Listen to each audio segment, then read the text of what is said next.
The moment Moses starts defending God and trying to convince the Jewish people that this is the right thing, rather than just acting on it, you're distracting from the mission. You're missing the point. Okay, friends, we are back.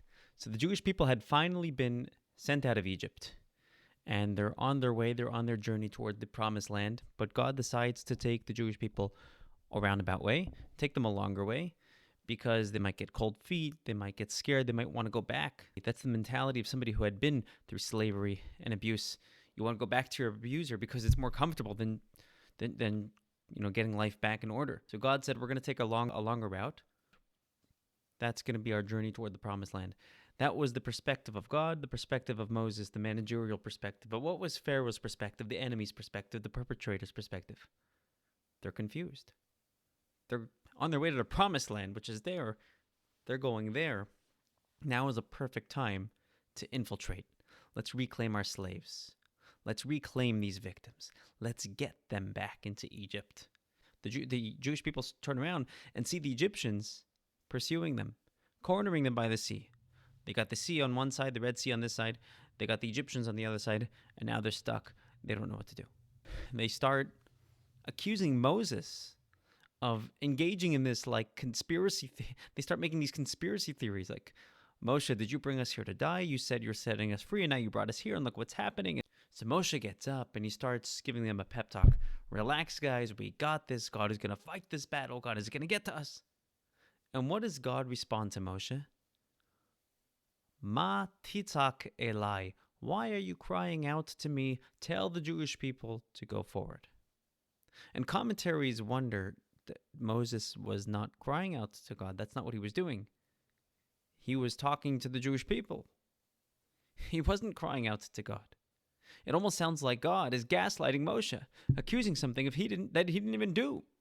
Commentaries address this. Rashi addresses this, and many other commentaries. I'd like to focus on the perspective of the Abarbanel, Rabbi Yitzchak Abarbanel, from the early 1500s, late 1400s, and I'd like to share with you his perspective. Why is God telling Moshe, why are you crying out to me? Now is not the time. He wasn't crying out to God. He was giving a pep talk to the Jewish people. The way that Abarbanel understands this, God was telling Moshe, why are you defending me now? You're crying out to me in front of the Jewish people on my behalf. Why are you defending me now? Why are you being my advocate? Why are you being my lawyer? Now is not the time. Now is not the time to win arguments. The Jews are complaining and you're trying to defend me. Go save them. Go forth. Go into the sea. It's going to split. Continue through your mission. Continue through your trajectory. Don't worry about that challenge. You got this. But do it. Spend less time defending me and more time on your mission. The arguments, the defense is taking away from what you're here for. A number of years ago, I was working as a chaplain at a hospital in Southern California. And one of the other chaplains were giving a training program and telling us that you got to be careful, but not to become God's lawyer. Because the moment you defend God, you divert from what your purpose is, from what you're there, the reason why you're there. The moment Moses starts defending God and trying to convince the Jewish people that this is the right thing, rather than just acting on it, you're distracting from the mission. You're missing the point. Yes, there is a time and place to understand, to make meaning, to make sense of this. There is a time and place for that. Not now. Now lives are at stake. When Israel is being attacked, when Jewish people are under the threat of anti-Semitism, our job now is to live as proud Jews and to take pride in our God-given land. We don't need to engage in arguments. We don't need to win arguments. We don't need to defend God right now. We need to do our job. We need to do what we need to do. We don't, as Jews, need to justify our existence as Jewish people. We can win that argument later. What we need to do is for Judaism to thrive, for Judaism to survive, our connection to Israel to thrive and survive and live. By doing more mitzvahs, by engaging, by jumping into that sea. When we do, by the way, you'll see that it splits. There'll be more space for us, but we got to jump into that sea. We got to jump into our Judaism. We got to jump into our relationship with God.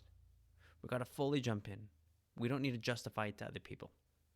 Many people listening to this right now might be offended by this.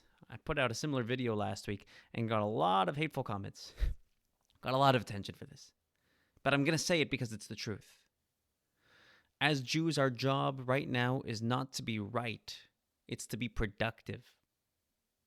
It's to preserve Judaism. It's to bring goodness to the world. That's our focus. We don't need to win arguments. That's not what we need to do now. Several decades ago, somebody wrote into the Lubavitcher Rebbe, Rabbi Menachem Mendel Schneerson, seeking advice. He was going through a crisis in faith and was confused and had a lot of questions and issues and challenges. The Rebbe's reply to him was that your question has been addressed. There's thousands and thousands of years of Jewish literature and rabbinic writings through the Bible, its commentaries, the Talmud, and many philosophical and Kabbalistic works. These questions have been addressed. These questions are answered. And instead of letting the questions bother you, go look for the answer because the answer is there. But then the Rebbe told him something fascinating. Until you find that answer, it might take time. You need to know that you still have a mission from God, whether you're confused or not. That doesn't take away from your responsibilities. Whether we've convinced ourselves, whether we've convinced the world or not, that's not the point. We're not here to win arguments. We have a mission. We don't need to win the world's approval. Certainly not yet. That's not our goal. We need to be the best Jewish people we need to be. We need to jump into that sea together and sing, because that's what the Jews did once they went into the sea. Song by the sea, they sang. We need to jump into the sea. We need to jump full force into our Judaism. We need to celebrate it. We need to sing it. We don't need to be stressed out by trying to convince other people at this point in time. Okay, that's my story, and I'm sticking to it.